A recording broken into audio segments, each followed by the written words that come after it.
Here we are.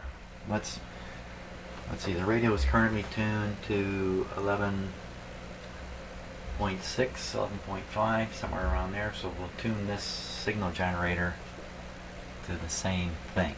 We'll see what happens here. Everybody now, the output's high, very, very high.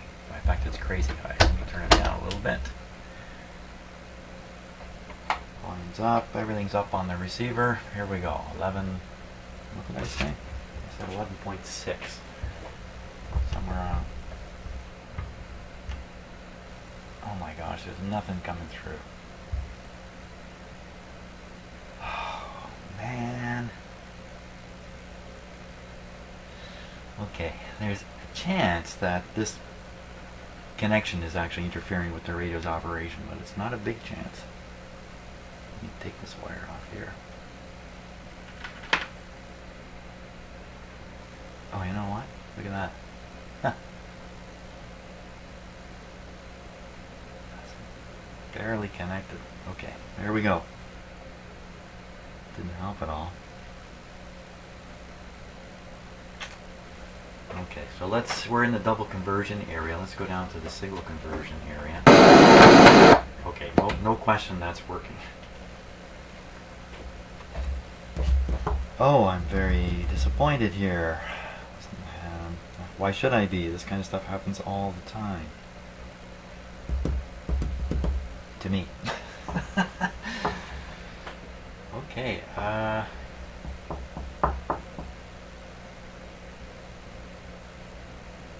you know what? I'm going to have to stop and think about this for a little bit, about what I should try next to sort out what has happened here, but chances are it goes right back to that little area in the radio I was working on, because that is the area that's involved in switching between single conversion and double conversion. Phooey, yeah, I'm gonna have to go and think about this. Well, we got one got one small part of the radio aligned beautifully. Oh well, one step at a time. Just do the tap test. Okay, so I think everything's turned on full blast here. Volume up, RF up. Everybody's ready. So I'll just tap on a few things here. Get ready for a big loud static sound.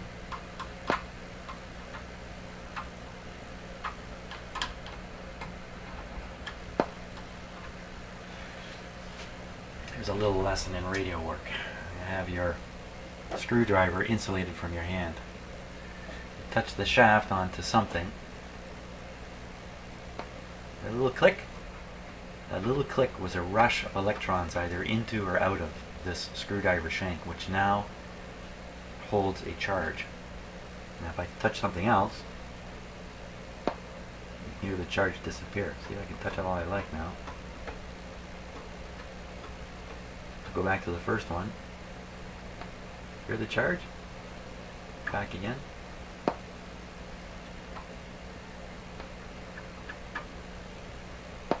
Yeah, so you usually don't think of your shank of your screwdriver as carrying a charge, but yes, you can. It's tiny in terms of coulombs. It's probably micro coulombs of charge. There's another one up here. Let's touch this one.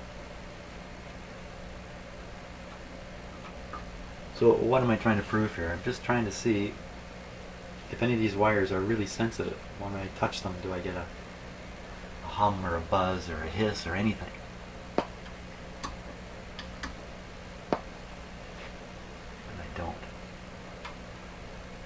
One more wire coming out of that can,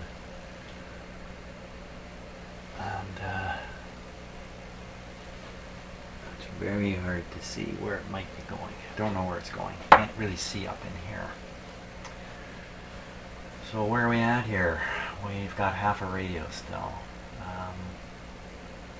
I think I'm gonna have to take this can off and scope some of that on the oscilloscope. See if I can detect these signals and narrow down what's happened. Yikes. Okay, let me get this off. Let me get set up for that. Okay, I think I may have found something here worth looking at. Let's take a look at this diagram here. This capacitor right here, C106, is coming from pin 6 on V6, pin 6, and it's going to this ground terminal right here on the chassis. Okay, we'll look at that in the schematic diagram here. This one here. So there it is, C106, pin 6, going right to the chassis. Now notice pin 2 on this tube is also straight to the chassis. That's what it shows here anyway. Okay, so let's take a look in the radio here.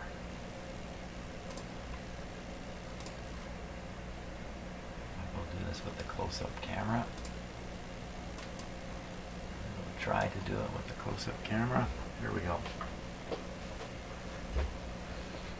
Okay, so this is C106. It's hard to tell, but the other wire, the one at the far end of this capacitor, is definitely connected to pin 6 on that tube. Right down there. The other end is supposed to go to chassis ground, but you see it doesn't. It goes to pin 2. The pin 2 is supposed to be chassis ground, according to that diagram. You know, it's more likely, yeah, so let's check that. Let's just give that a quick check. My meter's on continuity. Okay, onto the chassis there. Now, here's a definite chassis ground point. There, you can hear it. Now, that's where that capacitor supposedly is supposed to be connected. But I've connected it here, pin 2, so I'll push on pin 2 here. Make sure I don't want to be fooled here, I want to get a good connection. And I'm not hearing anything.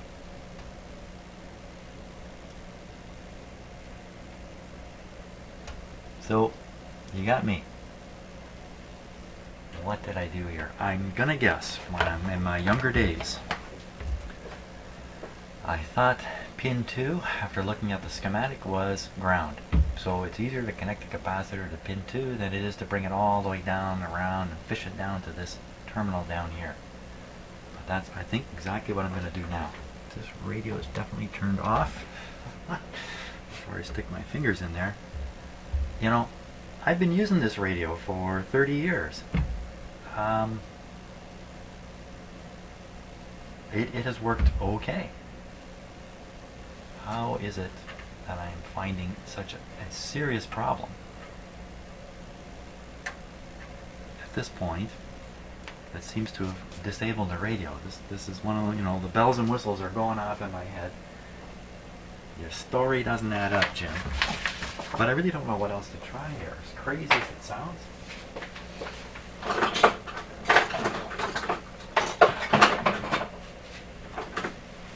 Okay, so we're gonna see if I can give you a little closer view of this.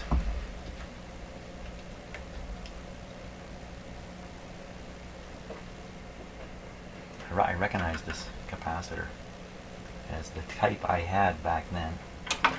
Ooh, scare me. So we're just going to nip the lead off here.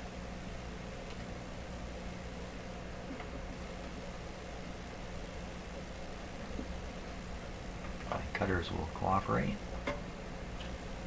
There it goes.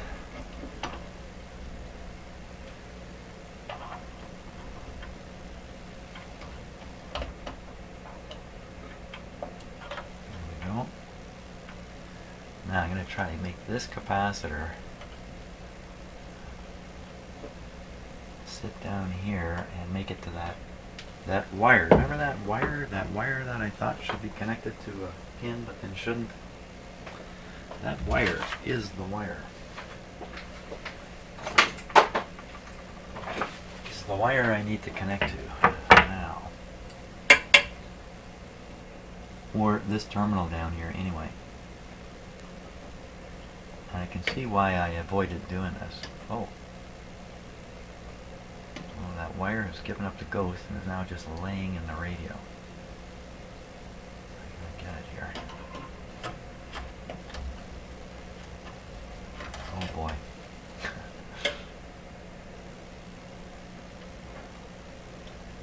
It's just falling in deeper and deeper in behind a wire bundle, only to fall out later and break my heart. Let's see. It's not exactly the kind of radio you can pick up and shake stuff out of. Wow, it's just all a dumb thing. Boy, lucky I actually saw that, because it should be easy to have something like this.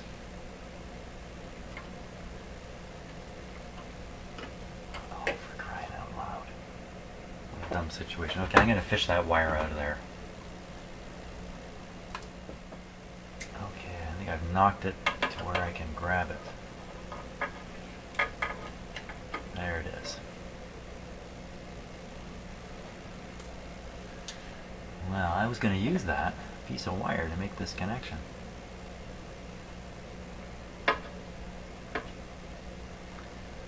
Okay, I'm going to nip that capacitor right out of there. I got better capacitors these days anyway.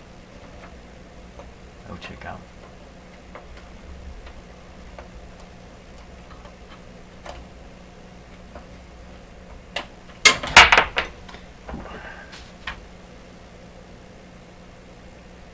.022 microfarads, 250 volts. That's a little low. Okay, so .022. What does it say in the? Hey, what did it say on the schematic? It says, wondering. It says, I'm just looking myself. .016. Oh, for crying out loud! I have to look at the parts list here. Okay, so I've got this style of capacitor here, .022. It's the right size. And I've extended one leg here. Make it extra long. These have short leads on them, these particular capacitors. And now I got to stick it in here between 6 and down here in that ground spot. Which is going to be a little tricky.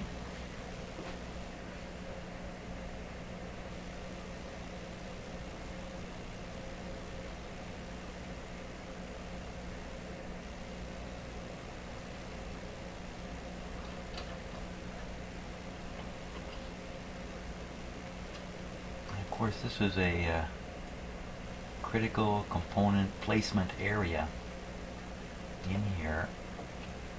It's an oscillator, and the location of any particular component may affect it. Okay, I think I can solder that like that. So how in the heck has this radio been working? I mean, if this really is a mistake I'm correcting, and I'm not back to mistaking my errors for errors when they're correct, blah.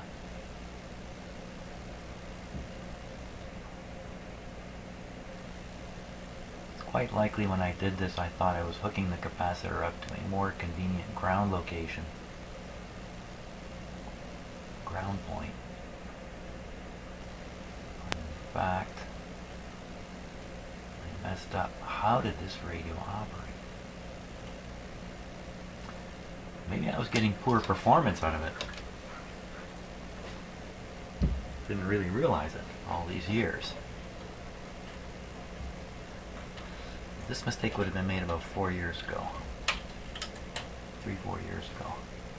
Okay, now the other ends I got plenty of wire here to work with. More than needed, in fact.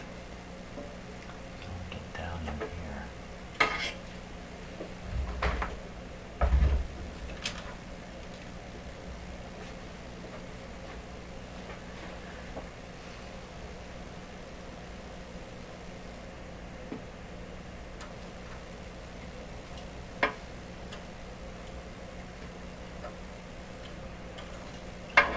kind of see why I chose not to go down there with because wow, it's way in there. Let me move this capacitor here. Having just said I shouldn't move things.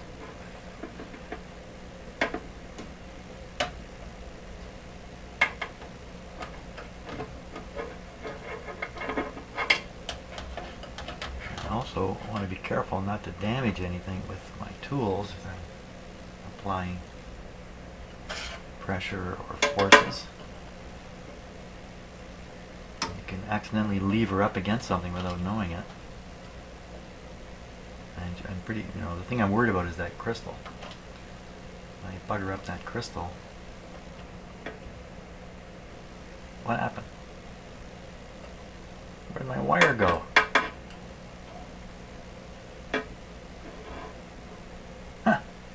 Come on, this thing's eating wires. Oh, now we got another wire running around loose in there. Can you believe it? The wire extension I put on the capacitor has broken off. Has broken. Oh man. Maybe I can get along without it.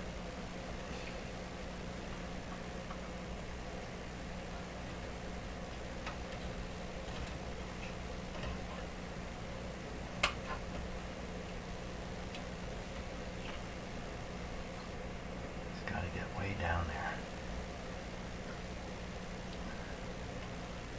Oh my gosh.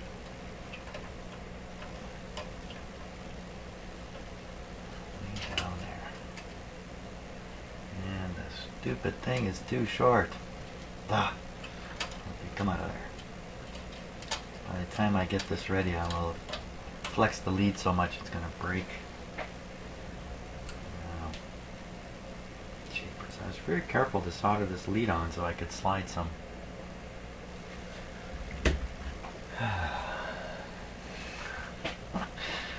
yeah, so I could slide shrink sleeve over it.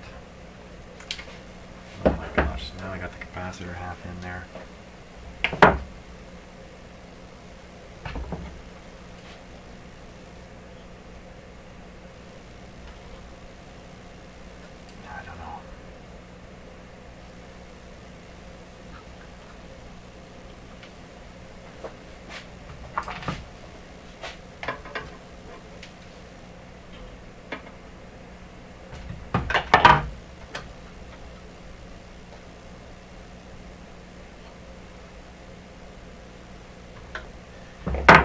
A nice container of shrink sleeve material, and that container is somewhere. And that's about all I know. I don't know where it is, so I have some very thin spaghetti type shrink sleeve, but it won't go over anything that's bulky. Yeah. Okay, let me fiddle with this and I'll get this capacitor installed, for crying out loud. Okay, I think we're ready for a test here. Now, I've got the radio switched on, I've got the capacitor installed. It's quite a struggle, but I got it in there. So it is as per the schematic. Now, volume's up. There's the gain. RF gain turned up. We are tuned to 11.7. So I'll set the signal generator around 11.7. Let's see what happens here.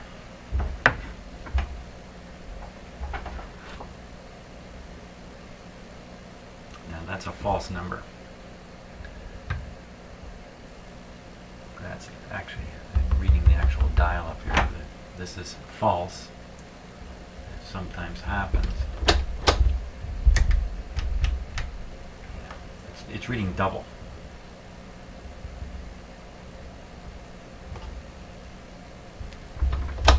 Come on, radio. You know what? That didn't help. Now I'm really in a quandary.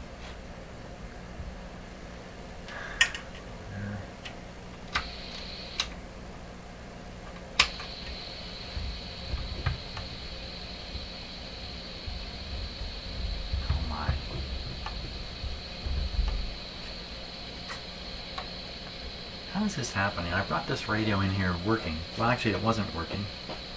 Discovered just the heater wire problem was probably the real problem the whole time. In the meantime, I've just made myself an endless list of problems.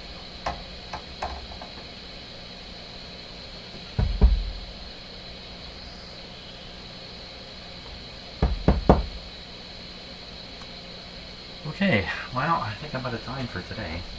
I'm going to have to leave it here. It'll give me the rest of the day to ponder the situation. Sad and unfortunate situation here. Let's just take a poke at the scope here. Take a poke with the scope. See what we see. What do we see? Anything at all?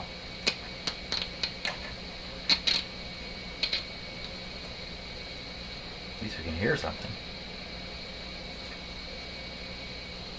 Show me a signal anywhere in here.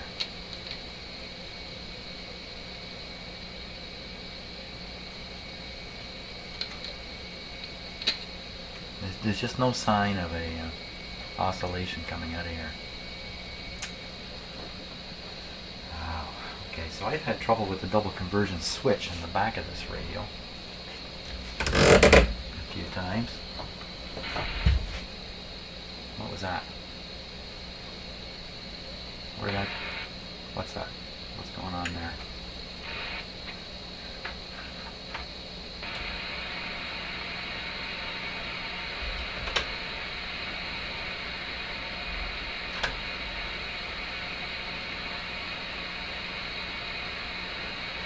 I'm just fiddling with the speaker connection at the back.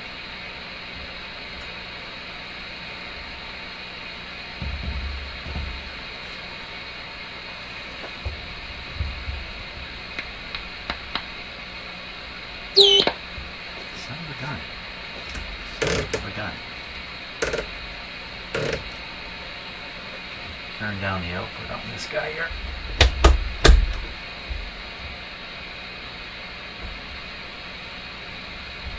Too far.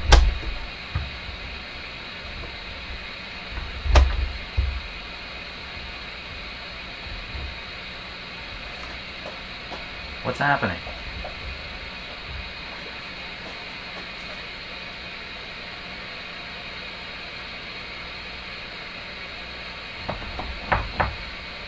What happened there? I heard it, you heard it, we all heard it.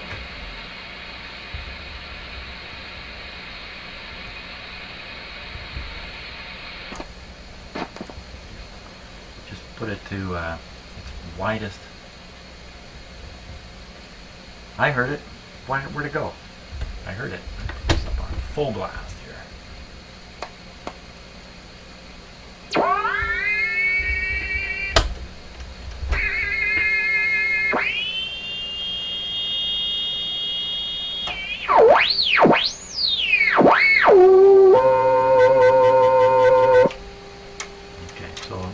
BFO is on.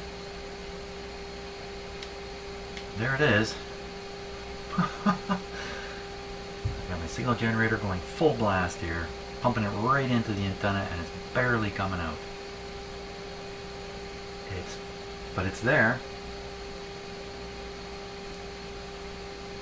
I can't imagine the radio is that badly aligned. I can't imagine that. I mean, I've been listening with this radio, all kinds of stuff. Okay, what to think now? Have I fixed things? And why in heaven's name did the speaker connection? How could that possibly have done anything here?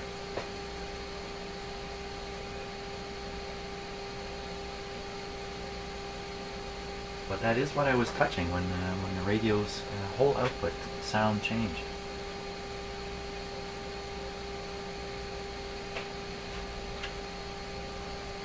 Oh, yeah, right. It wasn't the speaker connection, it's the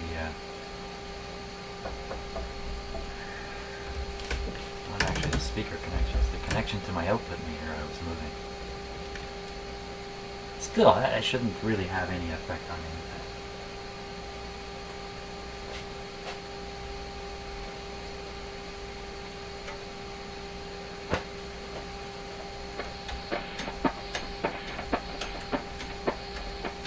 That's the band switch I'm moving.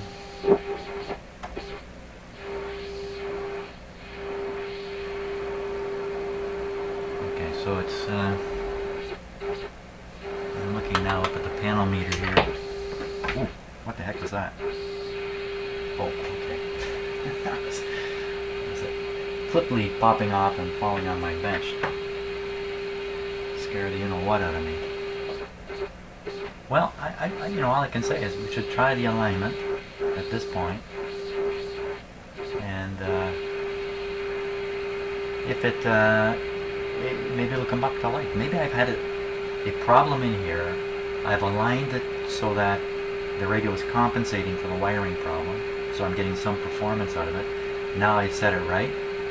Now it needs to be realigned in order to bring back the proper performance. That's my story. I'm going to go with it, but I think I'm going to stop at this point. And the reason is the radio appears to be working, and I can spend the rest of my day not freaking out that I've broken my fantastic radio here. So wow, what a journey. This is just nuts. But then just about everything I do in this shop gets kind of nutsy. So thanks so much for watching, and we'll get back at this soon.